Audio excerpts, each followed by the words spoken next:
Hello, നമ്മുടെ കാറ്റത്തെ കിളിക്കൂട് സീരിയലിൻ്റെ നാളത്തെ പ്രൊമോ വീഡിയോയിലോട്ട് ഏവർക്കും സ്വാഗതം.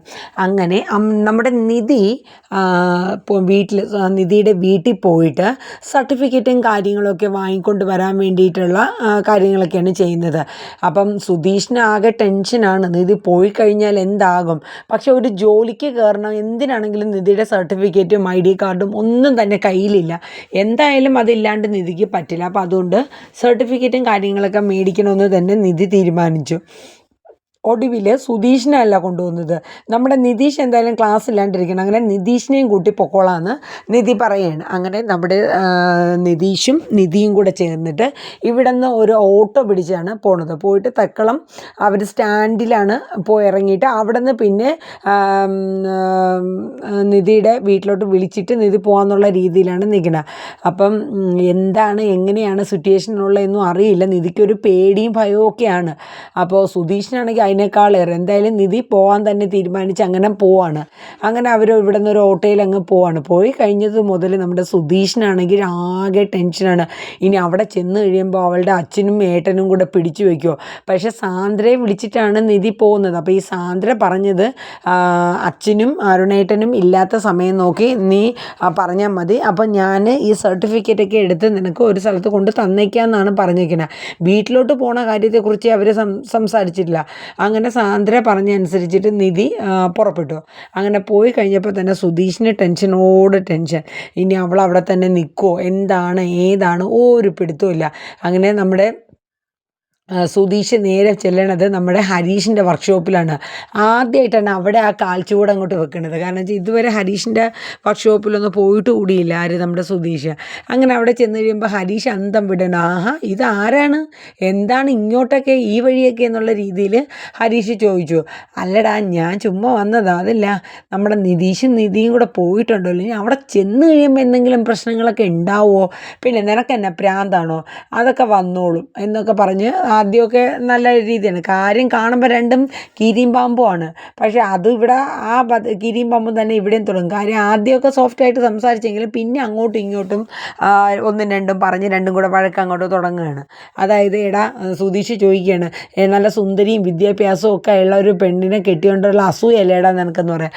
അത് കേൾക്കുമ്പോൾ ഹരീഷ് വിട്ടെടുക്കും. ഹരീഷ് അതിൻ്റെ അപ്പുറം നല്ല ഡയലോഗ് കൊടുക്കും, നീ ഒന്ന് പോടാ എന്നൊക്കെ പറയാം. പിന്നെ ലാസ്റ്റ് ആയപ്പോൾ സുധീഷ് പറഞ്ഞു, എനിക്ക് വഴക്കിടാൻ വയ്യ, എനിക്ക് ടെൻഷൻ കയറിയിട്ടാണ് ഞാൻ നിൻ്റെ അടുത്ത് വന്നത്. അപ്പോൾ ഹരീഷ് പറയും, അതെ നീ കിടന്ന് ആദ്യം പിടിക്കുകയൊന്നും വേണ്ട, ഏട്ടത്തിയമ്മയും നിതീഷും ഇങ്ങനെ എത്തിക്കോളും എന്ന് തന്നെ ഹരീഷ് പറയുന്നുണ്ട്. ആയിക്കോട്ടെ എന്ന് പറഞ്ഞിട്ട് നിതീഷ് അവിടെ നിന്നിട്ട് സുധീഷ് പിന്നെ അവിടെ നിന്നിട്ട് നേരെ ഇരുന്നിട്ട് ഒരു വീട്ടിൽ ഇരിക്കാനും പറ്റില്ല, റോഡിൽ എങ്ങോട്ട് പോവും. കാര്യം ആകെ ടെൻഷൻ. കാര്യം ഇനി അവിടെ ചെന്ന് കഴിയുമ്പോൾ നിധിയുടെ അമ്മ എങ്ങാനും എന്തെങ്കിലും സൂയിസൈഡ് അറ്റംപ്റ്റ് നടത്തി നിധീനെ അവിടെ നിർത്താനുള്ള എന്തെങ്കിലും കാര്യങ്ങളൊക്കെ നോക്കൂ എന്നുള്ളൊരു പേടിയൊക്കെ ആയിരുന്നു. അങ്ങനെ നേരെ സുഭാഷിൻ്റെ അടുത്ത് ചെല്ലണം. അപ്പോൾ സുഭാഷിൻ്റെ അടുത്ത് ചെന്നപ്പോൾ തന്നെ സുഭാഷിന് കാര്യം മനസ്സിലായി. നിധി പോയതിൻ്റെ ടെൻഷനും കൊണ്ടാണ് നമ്മുടെ സുധീഷ് ഇങ്ങോട്ട് വന്നേക്കണേന്ന്. എന്നിട്ട് നമ്മുടെ സുധീഷ് അവിടെ ചെന്നിരുന്നു, ചേട്ടാ സുഭാഷ് ചേട്ടാ എന്നിങ്ങനെ ചുമ്മാ വിളിച്ചുകൊണ്ടിരിക്കണം. അപ്പോൾ സുഭാഷ് പറയുന്നുണ്ട്, എടാ നീ പറയ കാര്യം, ഞാൻ നിൻ്റെ അടുത്ത് നിന്നല്ലേ പണിയണേ. അതല്ല സുഭാഷ് ചേട്ടാ, ഇനി അവിടെ പോയിട്ട് എന്തെങ്കിലും പ്രശ്നങ്ങളുണ്ടാവുമോ, എന്ത് പ്രശ്നം ഉണ്ടാവാനാ. അപ്പോൾ അല്ല, എന്തെങ്കിലും പ്രശ്നം, അതെ നിനക്ക് ഇത്ര ടെൻഷനാണോ, നീയല്ലേ എന്നിട്ട് അവരെ പറഞ്ഞു വിട്ടത്, ഇത്രയും വലിയ പറഞ്ഞു വിടേണ്ട വല്ല കാര്യമുണ്ടോ, അത് പിന്നെ സർട്ടിഫിക്കറ്റ് ഇല്ലാണ്ട് പറ്റുമോ, നീ തന്നെ എല്ലാം ഉണ്ടാക്കി വയ്ക്കണം, ഉള്ള കള്ളത്തരങ്ങളെല്ലാം പറഞ്ഞെടുക്കും, ആർക്കിടെക്റ്റാണ്, മറ്റേതാണ് മറിച്ചാണ്, എന്നെ എന്തെല്ലാം പറഞ്ഞു, നീ സ്നേഹിക്കുന്ന പെൺകുട്ടിയൊക്കെ ആണെന്ന് പറഞ്ഞിട്ട് അവളുടെ അടുത്ത് കള്ളം പറയണതാണോ വലിയ ഇത്. എൻ്റെ പൊന്നു ഏട്ടാ, അവളുടെ അടുത്ത് അങ്ങനെയൊക്കെ പറഞ്ഞല്ലേ എനിക്ക് അവളെ കയ്യിലെടുക്കാൻ പറ്റുള്ളായിരുന്നുള്ളൂ. അത് പതിയെ എല്ലാം പറഞ്ഞ് മനസ്സിലാക്കാന്നുള്ള രീതിയിലായിരുന്നു ഞാൻ. രീതിയൊക്കെ കൊള്ളാം, അവസാനമാകുമ്പോൾ എന്തായി തീരുമെന്നറിയാം. ചേട്ടൻ വെറുതെ എന്നെ ടെൻഷൻ അടുപ്പിക്കില്ലെന്ന് പറഞ്ഞ് സുധീഷ് വീണ്ടും ഇങ്ങനെ തടി കൈ പിടിച്ചിരിക്കുകയാണ്. എന്താവും, വരുമോ, എന്താവും. എൻ്റെ 1-2 പ്രാവശ്യമൊക്കെ നമ്മുടെ നിതീഷിനെ വിളിക്കുന്നുണ്ട്, എവിടെ എത്തിയെന്നൊക്കെ ചോദിച്ച് വിളിക്കുന്നുണ്ട്. അപ്പോൾ സ്ഥലമൊക്കെ പറഞ്ഞ് നിതീഷ് കോള് കട്ട് ചെയ്യുകയാണ്. അത് കഴിഞ്ഞിട്ട് സുഭാഷ് ഉച്ച സമയമാണ്, ഊണ് കഴിക്കാറൊക്കെ.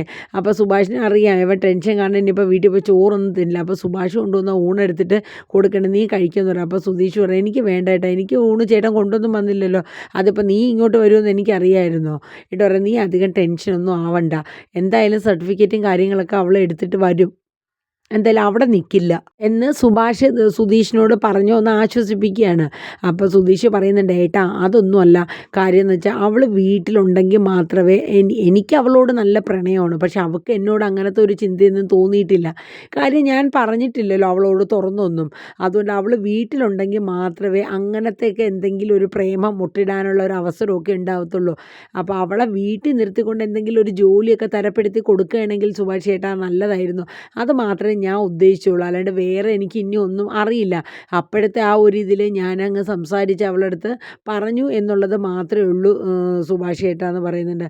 അങ്ങനെ നിർബന്ധിച്ച് സുഭാഷ് കൊണ്ടുവന്ന ചോറ് അവനും കൂടെ കൊടുത്ത് കഴിക്കുകയാണ്. അങ്ങനെ കൂട്ടുകാരൊക്കെ കൂടെ വർക്ക് ചെയ്യണവരൊക്കെ പറയുന്നുണ്ട്, സുഭാഷ് ചേട്ടാ വാ നമുക്ക് ഒരുമിച്ചിരുന്ന് ഭക്ഷണം കഴിക്കാം എന്നൊക്കെ പറഞ്ഞു. അപ്പോൾ സുഭാഷ് പറഞ്ഞു, വേണ്ട നിങ്ങൾ കഴിച്ചോളൂ, ഞാൻ വന്നേക്കാമെന്ന് പറഞ്ഞു. നമ്മുടെ സുഭാഷ് അവിടെ ഇരുത്തി സുധീഷിനെ ഫുഡ് കഴിപ്പിക്കുകയാണ്. കാരണം കഴിപ്പിക്കാണ്ട് വിട്ട് കഴിഞ്ഞാൽ അവൻ എന്തായാലും കഴിക്കില്ല എന്ന് സുഭാഷിനറിയാം. അതുകൊണ്ട് സുഭാഷ് സുധീഷിനെ ഇരുത്തി സമാധാനിപ്പിക്കുക, ടെൻഷനൊക്കെ മാറ്റിപ്പിച്ചിട്ട് ഫുഡൊക്കെ കഴിപ്പിച്ചിട്ട് വിടുകയാണ്. അപ്പോൾ ഇതേ സമയം നമ്മുടെ നിധിയും നിധിയുടെ അവരുടെ ആ സ്ഥലത്തെത്തി. അവിടം വരെ ഓട്ടോയിലാണ് പോയത്. എന്നിട്ട് നിധി ഇറങ്ങിയിട്ട് നിധീഷിൻ്റെ അടുത്ത് പറയാം, ഇവിടെ നമ്മുടെ സ്ഥലമെന്ന് പറയുന്നുണ്ട്. എന്നിട്ട് നിധീഷ് പറയും, നിധിയേട്ടത്തിയുടെ സ്ഥലമൊക്കെ കാണാൻ എന്തായാലും അടിപൊളി, എനിക്കിഷ്ടമായെന്ന് പറയുന്നുണ്ട്. നിധിക്കാണെങ്കിൽ ആകെ ടെൻഷനാണ്, എന്താവും സാന്ദ്രയേട്ടത്തി ഒന്ന് വിളിക്കാം എന്ന് പറഞ്ഞിട്ട് നിധിയുടെ ഫോണിൽ നിന്ന് സാന്ദ്രയെ വിളിക്കണം. അപ്പോൾ സാന്ദ്ര ഈ ടൈമിൽ ഹേമയ്ക്ക് എന്തോ ചായ എന്തോ കൊണ്ടുവന്ന് കൊടുത്തിട്ട് അവിടെ നിൽക്കുന്ന സമയമാണ് മൊബൈൽ റിങ് ചെയ്തത്. അപ്പോൾ സാന്ദ്ര ചെന്ന് നോക്കുമ്പോൾ നിധിയാണ് വിളിക്കുന്നത്. അപ്പം നിധി എടുത്തിട്ട് പറയും, സാന്ദ്രയേട്ടത്തി ഞാനിവിടെ എത്തിയിട്ടുണ്ട്, അപ്പോൾ സർട്ടിഫിക്കറ്റൊക്കെ എങ്ങോട്ടോ കൊണ്ടുവരണേ, ഞാൻ ഇപ്പോൾ ചേച്ചി പറഞ്ഞാൽ മതി, ഞാൻ അങ്ങോട്ടേക്ക് വരാമെന്ന് പറഞ്ഞു. അപ്പോൾ പറഞ്ഞു, നീ വീട്ടിലേക്ക് വരാൻ പറയുന്നുള്ളൂ. വീട്ടിലേക്കോ? അയ്യോ അത് വേണ്ട നിധി പറഞ്ഞു. കാരണം വീട്ടിൽ വന്നു കഴിഞ്ഞാൽ അച്ഛൻ അരുണേട്ടൻ പിന്നെ അമ്മ, അതെ അച്ഛനും അരുണേട്ടനൊന്നും ഇവിടെ ഇല്ല, പിന്നെ അമ്മയുടെ കാര്യം, അമ്മയാണ് നിനക്ക് സർട്ടിഫിക്കറ്റൊക്കെ താക്കോലെടുത്ത് അല്ലാണ്ട് എനിക്ക് പറ്റില്ലല്ലോ എന്തായാലും. അതുകൊണ്ട് അമ്മയ്ക്ക് കാര്യങ്ങളൊക്കെ അറിയാം. അപ്പോൾ അമ്മയെ പറഞ്ഞത് വീട്ടിലോട്ട് വന്നിട്ട് ഇവിടെ നിന്ന് കൊടുത്തോളാൻ പറഞ്ഞത്. അപ്പോൾ നിധിക്ക് ആകെ ടെൻഷനാണ്. അപ്പോൾ നിധി ചോദിച്ചു, സാന്ദ്രയേട്ടത്തി എന്തെങ്കിലും പ്രശ്നം ഉണ്ടാകുമോ? ഞാൻ ആ വരുന്ന ടൈമിലെങ്ങാനും അച്ഛനോ ഏട്ടനോ വന്നു കഴിഞ്ഞാൽ പിന്നെ അത് പ്രശ്നമാവില്ലേ എന്നിങ്ങനെ പറഞ്ഞു. ഒരു പ്രശ്നമില്ല, നീ വേഗം വന്നിട്ട് വേഗം പൊക്കോളാനായിട്ട് സാന്ദ്ര പറഞ്ഞു. അപ്പം നിധിക്ക് ആകെ ടെൻഷനാണ്. അപ്പം നിധീഷിനോട് പറഞ്ഞു, സാന്ദ്രയേട്ടത്തി വിളിച്ചപ്പോൾ പറഞ്ഞു നിധീഷേ വീട്ടിലോട്ട് ചെല്ലാനും. വീട്ടിലോട്ടോ? അത് കുഴപ്പമില്ലേ ഏട്ടത്തി എന്ന് ചോദിച്ചു. കുഴപ്പമില്ല എന്നാണ് സാന്ദ്രയേട്ടത്തി പറഞ്ഞത്. അങ്ങനെ ഈ സമയം നമ്മുടെ സുധീഷ് വിളിക്കുകയാണ്. അപ്പോൾ സുധീഷ് വിളിച്ചപ്പോൾ നിധീഷ് കാര്യം പറഞ്ഞു, ഇങ്ങനെ വീട്ടിലോട്ട് ചെല്ലാനാണ് പറഞ്ഞ, അച്ഛനും ഏട്ടനും അവിടെ ഇല്ല. അതും കൂടെ കേട്ടപ്പോൾ പിന്നെ സുധീഷിന് ആകെ ടെൻഷനാവുകയാണ്. എന്നാൽ കയ്യിൽ നിന്നെല്ലാം പോവും, മിക്കവാറും അവൾ അവിടെ പിടിച്ച് നിർത്തും, ഉറപ്പാണ്. എന്തുണ്ടെങ്കിലും നീ വിളിക്കണമെന്ന് പറഞ്ഞ് നിധീഷിൻ്റെ അടുത്ത് ശരി ഏട്ടാ ഞാൻ വിളിച്ചോളാം എന്ന് പറഞ്ഞ് ഫോൺ വെക്കുകയാണ്. അങ്ങനെ അവിടെ നിന്ന് ഒരു 3 കിലോമീറ്ററും കൂടെ ഉണ്ട് സാന്ദ്രയുടെ വീടെത്തിന്. അവരങ്ങനെ ഒരു ഓട്ടോ പിടിച്ച് അവിടെ ചെല്ലുകയാണ്. അവിടെ എത്തിക്കഴിഞ്ഞാൽ ഗേറ്റിൻ്റെ അവിടെ ഇറങ്ങാറായപ്പോൾ ആ അടുത്തുള്ളവരൊക്കെ എങ്ങോട്ടാണെന്നുണ്ട് നിധിയെ കണ്ടപ്പോൾ, ഇതാ പെങ്കൊച്ചില്ല ആ ഒളിച്ചുകൂടി ഒരു ഡ്രൈവറിൻ്റെ കൂടെ എങ്ങോട്ടാ പോയ എന്നും പറഞ്ഞ് അങ്ങോട്ട് തുടങ്ങി. അപ്പോൾ നിധിക്ക് ആകെ ഒരു വിഷമം പോലെ, എന്ന് വെച്ചാൽ ആൾക്കാരൊക്കെ അത്രയും ആ ഒരു രീതിയിലൊക്കെ ഇങ്ങനെ പറയുന്നുണ്ടല്ലോ, അച്ഛൻ്റെ പേരിന് പോലും ഒരു കളങ്കം വന്നു എന്നുള്ളൊരു വിഷമത്തോടു കൂടി. നിധീഷാണെങ്കിൽ നിധിയുടെ വീട്ടിലെ ഗേറ്റൊക്കെ കണ്ടിട്ട് അന്താളിച്ച് നിൽക്കുകയാണ്. കാര്യം എന്ന് വെച്ചാൽ ഇത്രയും വലിയ ഗേറ്റൊക്കെ ഉള്ള വീടോ. ഒടുവിൽ നിധീഷും കൂടെ അകത്തോട്ട് കയറണം. അപ്പോൾ ആ ഫ്രണ്ടിൽ തന്നെ സാന്ദ്ര ഉണ്ടായിരുന്നു, ഹേമയും നിൽക്കുകയാണ്. ഹേമ അവിടെ ഇരിക്കുകയാണ് ചായയും കുടിച്ചുകൊണ്ട്. അപ്പോൾ ഹേമ നിധീനെ നോക്കണം കൂടിയില്ല, കുനിഞ്ഞിരിക്കുക കേട്ടോ. അപ്പോൾ സാന്ദ്ര നിധിയെ കണ്ടത് ഓടി ചെല്ലുകയാണ്. എന്തൊക്കെയുണ്ട് നിധി വിശേഷം എന്നൊക്കെ പറയുന്നുണ്ട്. അപ്പോൾ പറഞ്ഞു, പിന്നെ സാന്ദ്രയുടെ സർട്ടിഫിക്കറ്റ് എടുത്ത് ഞാൻ അകത്തോട്ട് പറഞ്ഞില്ല, അമ്മ എവിടെ ഇരിപ്പുണ്ട്, നീ ഒന്നും മിണ്ടുന്നില്ലെന്ന് ചോദിച്ചു. അമ്മയ്ക്ക് ദേഷ്യമായിരിക്കും എന്നോടെന്ന് പറഞ്ഞു. ഒരു കുഴപ്പമില്ല, നീ ഇങ്ങോട്ട് വാ എന്ന് പറഞ്ഞു. അങ്ങനെ നിധി അടുത്ത് ചെന്നിട്ട് അമ്മയെ വിളിക്കുകയാണ്. അപ്പോഴാണ് ഹേമ നിധിയുടെ മുഖത്തോട്ട് നോക്കണം കേട്ടോ. അപ്പോൾ നിധി വേറെ ഇവിടെ നിൽക്കുന്ന അധികം ഡേഞ്ചർ, കാരണം അച്ഛനോ ഏട്ടനോ വന്നു കഴിഞ്ഞാൽ പ്രശ്നമാവില്ലേ.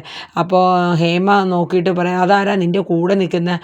അപ്പോൾ നിധി പറയാം, ഞാൻ പരിചയപ്പെടുത്താൻ പറഞ്ഞു, ഇത് സുധീഷിൻ്റെ അനിയനാണ്, നിധീഷാണെന്ന് പറയും. ആരാണെങ്കിലും പുറത്ത് നിൽക്കാനായിട്ട് പറഞ്ഞിട്ട് ഹേമ എഴുന്നേറ്റ് അകത്ത് പോകാട്ടോ. അപ്പോൾ സാന്ദ്ര പറയാം, അമ്മയ്ക്ക് പെട്ടെന്നുള്ള ദേഷ്യം കൊണ്ട് നീ കാര്യമാക്കണ്ട, നീ അവൻ്റെ അടുത്ത് പുറത്ത് നിൽക്കാൻ പറ, എന്നിട്ട് നീ ഇങ്ങ് വരാൻ പറയുന്നുണ്ട്. അങ്ങനെ നിതീഷ് പറയും, ചേച്ചി ഞാൻ പുറത്തു നിന്നോളാം, ചേച്ചി സർട്ടിഫിക്കറ്റ് വാങ്ങിയിട്ട് വാ എന്ന് പറയും. അങ്ങനെ നിതീഷ് തിരിഞ്ഞ് നോക്കിയിട്ട് പാവം കേട്ടോ ഇറങ്ങിപ്പോയിട്ട് ഗേറ്റ് അടച്ചിട്ട് വെളിയിൽ നിൽക്കുകയാണ്. അപ്പോൾ നിധിക്ക് ആകെ ഒരു സങ്കടവും, പാവം അവൻ്റെ കൂടെ വന്നേയല്ലേ, എന്നാലും സാരമില്ല, എന്നെ സർട്ടിഫിക്കറ്റ് വാങ്ങിച്ചിട്ട് എത്രയും പെട്ടെന്ന് ഇവിടുന്ന് പോകാമെന്നുള്ള ലക്ഷ്യത്തിൽ സാന്ദ്രയിലൊപ്പം അകത്തോട്ട് കയറാം കേട്ടോ. അകത്തോട്ട് അങ്ങോട്ട് കയറണതും നിധി അങ്ങ് അന്താളിക്കുകയാണ്. കാരണം എന്നാ, രാജീവും അരുണും എല്ലാവരും ഉണ്ട്, ഹേമയും ചെന്നവിടെ നിൽക്കുക. അപ്പം നിധി പെട്ടെന്ന് സാന്ദ്രയെ നോക്കുകയാണ്. സാന്ദ്രയ്ക്ക് ആകെ ഒരു വിഷമമാണ്. കാര്യം എന്ന് വെച്ചാൽ സാന്ദ്ര ഹേമയുടെ അടുത്ത് പറഞ്ഞതാണ്, കാര്യം എന്ന് വെച്ചാൽ ആ സർട്ടിഫിക്കറ്റ് അങ്ങ് കൊണ്ട് കൊടുത്തു കഴിഞ്ഞാൽ അവൾ പൊക്കോട്ടെ അമ്മ, ഇവിടെ പിടിച്ച് നിർത്തേണ്ട, അതൊന്നും നമുക്ക് ചെയ്യേണ്ട, അത് തെറ്റല്ലേന്ന്. നീ അവളെ കൂടെ വലിയ അനുകമ്പയൊന്നും കാണിക്കേണ്ട, അവൾ ചെയ്ത തെറ്റ് ചില്ലറ തെറ്റൊന്നുമല്ല. നിൻ്റെ അച്ഛനോ നിൻ്റെ സ്വന്തം ഭർത്താവിനോ പുറത്തിറങ്ങാൻ പറ്റാത്ത രീതിയിൽ നാണം കെടുത്തി അവളെന്നും പറഞ്ഞുകൊണ്ടാണ് അവരെല്ലാവരും കൂടെ പ്ലാൻ ചെയ്ത് നിധീനെ വീട്ടിലോട്ട് വരുത്തിച്ചത് കേട്ടോ. നിധി ആകെ അന്തം വിട്ട് എന്ത് ചെയ്യണമെന്ന് പറഞ്ഞിട്ട് നിധി നോക്കിയപ്പോൾ രാജീവ് ഇങ്ങനെ ഈ ആടുന്ന ഒരു ഊഞ്ഞാൽ പോലത്തെ സംഭവം ഉണ്ടല്ലോ, അതിലിങ്ങനെ ആടിക്കൊണ്ടിരിക്കുകയാണ്. നിധിയുടെ മുഖത്ത് പോലും നോക്കണില്ല കേട്ടോ. അപ്പോൾ നിധി അച്ഛനെ കണ്ടല്ലോ, കാണാൻ പറ്റില്ലോ, വയ്യാണ്ടായിട്ട് പോലും വന്നിട്ട് കാണാൻ പറ്റില്ല. അപ്പോൾ അച്ഛന്ന് പറഞ്ഞിട്ട് നിധി ഇങ്ങനെ ചെല്ലാണ്. അപ്പോഴത്തേക്ക് ഹേമ പറയുന്നുണ്ട്, നീ ഇരിക്കുന്ന മനുഷ്യൻ ചത്ത ശവം പോലെ അടി ഇരിക്കുന്നത്, നീ ഒരുത്തി കാരണമാണ്, നീ എപ്പോഴെങ്കിലും ആ മനുഷ്യനെ കുറിച്ച് നീ ചിന്തിച്ചൂടി.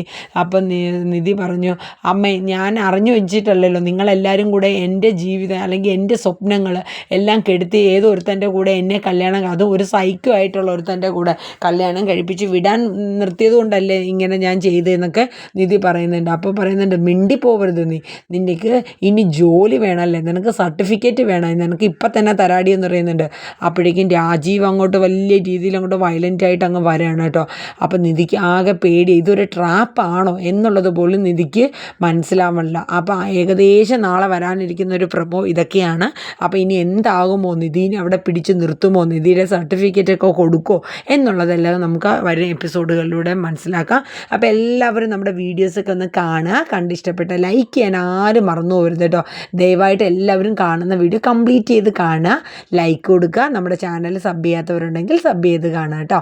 അത്രയേ ഉള്ളൂ. എല്ലാവർക്കും നല്ലൊരു ഡേ ആവട്ടെ എന്ന് കരുതുന്നു. Tata, bye bye, take care.